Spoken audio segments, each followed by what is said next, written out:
Briefing Center, I've had a number of customers tell me that they actually think their wireless security is more, the wireless network is more secure than their wired network. And funny kind of comment, but if you think about it, one of the things that's really happened with customers over the last 3 or 4 years, they've really started to think about the wireless network, the capabilities, but also the underlying technologies and some of the more sophisticated things that have been introduced over time to make these things really rock solid from a security perspective. What are the challenges for larger organizations, say like a healthcare organization or a hospital? A lot of the challenge around security today is not so much the underlying technology, because as I've stated before, we've got some very, very rock-solid security suites that run on the clients and on the network.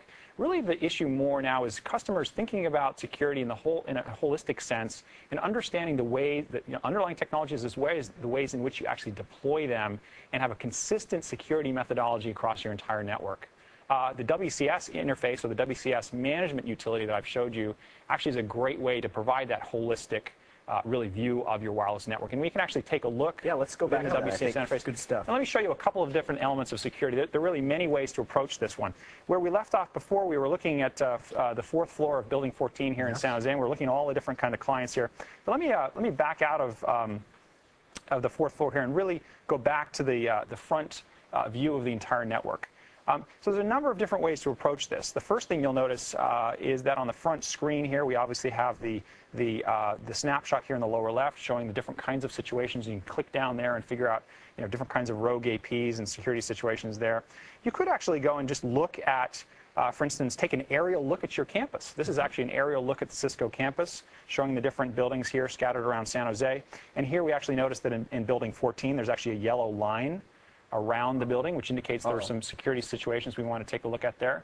And actually, as I showed you earlier, when we went into Building 14, we saw all of the different rogue clients, and we can actually scan over those rogue clients and figure out where they are and their identity and so forth. Another thing we can do is we can actually go and look at a summary of all of the security situations on one screen for the entire network. And actually, I'm showing you a screen here which has a couple of different functional security areas that we look at. On the left-hand side, again, we're looking at the different kinds of rogues. You can actually see the total number of rogues. In this case, again, we have hundreds of engineers with rogue access points in their offices, so there's going to be lots of them. It actually tells you how many of those rogues are out there, how many it thinks are threats. There is a view here of different kinds of signature attacks. For instance, it looks like there are some deauthorization floods going on in the network right now that we're actually monitoring and tracking. And over here on the right-hand side, you can see threats and different types of things from, say, fake APs, that sort of stuff. The lower right-hand side down on this here is kind of interesting. It's called client security. And, of course, there are a number of different elements around client security. You'll notice a list here called excluded client events. There's actually 499 of those events on the network right now. That's actually an example of where a client tries to access the network multiple times and fails multiple times, and we actually then blacklist that client. So that client evidently does not have the right login, password, utility, and so forth. So these are just some examples of different kinds of security or different angles through which you can approach security using the WCS interface across your network. Can we go back to that shot of the entire floor that we were looking at with Ben a few minutes ago? Yeah. And just want to show that skull and crossbones again, which is a great way to identify those rogues. Yeah. Can you talk a little bit about how you would contain that situation? Obviously, if somebody's looking at them and So here we are, and the WCS software is now populating the screen again with the RF interface. You can see the RF heat map, and you can see all the different clients and tags and rogues. First off, you can actually go and look at a rogue and see physically where it is in the network based on its location. Okay, so let's take a look at this rogue here, and I'll click on that just as an example. Okay. So again, it's telling me that this is a rogue. In this particular case, it's a rogue client. It's giving me the name, the MAC address of the rogue, giving me a lot of useful information. It happens to be, in this case, manufactured by Cisco. A little description of where the rogue is in the network. Now, built into this system as an automated part of the controllers that run in the system are a number of systems that allow you to not only detect these things but shut them down. Now, one of the things that the unified architecture can do on a security level is once it's detected a rogue, we have a number of ways of looking at that rogue, figuring out whether it's a malicious rogue, and malicious in this case would be, is that rogue physically connected to the network? In other words, is that access point able to send packets or look for packets inside of the physical network?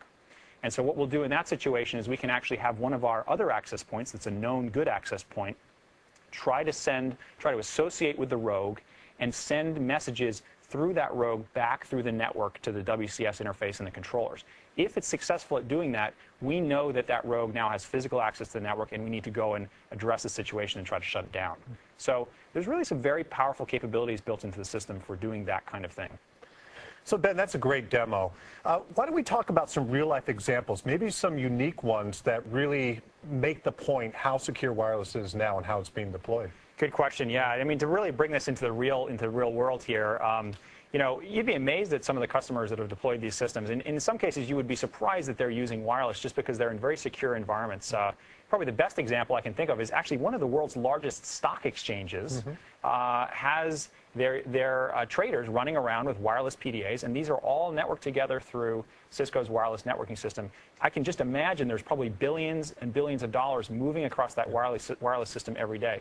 But even in a more mundane sense, we have very, very large retail outfits who have, in some cases, 30,000, 40,000 access points, all connected together using Cisco's wireless gear, and hospital companies, healthcare companies, with hundreds of hospitals that have wireless gear all over. These are very, very secure environments and all have very specific security concerns that need to be dealt with. Yeah, you know, those are great examples. When you talk about a stock exchange, the security requirement on that is so intense, right? Yeah. And these networks are being used pervasively to do that of businesses of all types. So I think it's a great illustration of how far security's come with wireless. Yeah, when I talk to customers, they kind of perk up when they hear that, because, you know, you and I have money that are being traded, and our customers, of course, have money being traded on these stock exchanges, and it's great to know that wireless technology has reached a point where it's so secure that, you know, that kind of activity is happening on wireless networks. The last thing I'd say, the great part of Cisco and our solution is it's our unified wireless network solution, and we're constantly integrating this in with our self-defending network architecture, so you have multi-layer security, wired and wireless. That's a great proposition for our customers. Single implementation security across both. It's a great story. You bet. All of this stuff ties into all of the back-end systems that Cisco brings to the table. We talked about things like intrusion detection, for example, built within the wireless control system. Cisco actually has even more sophisticated intrusion detection appliances that you can plug into the network that work together. So these are all